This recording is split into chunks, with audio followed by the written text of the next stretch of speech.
Fog light, ano siya? So ito yung luma ko. Ito yung luma. Actually, ito for fog lights lang. Kung mapapansin mo, sir, yung LED niya, ang dami, di ba? Ang dami. Pero kahit ganun karami siya, sir, mas malakas pa rin to. Kasi yung ginamit na LED dito, sir, is COB type, COB type. COB type.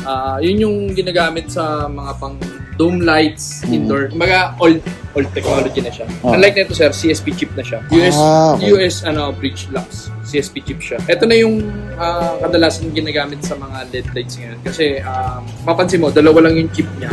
Oo. Pero, iba yung output niya. Compare dito sa 2, 4, 5 yung LED niya. Pero, ang layo ng output. Mahina nga to, sir. Mahina to, sir. Pero ito, ilan, sir, lumens yan? 20,000 lumens. Ay, hindi pala yan, sir. So, ito na mga bunso, nakakabit na po ang ating low beam, tsaka yung fog light. Galing yan syempre kay Lux LED PH.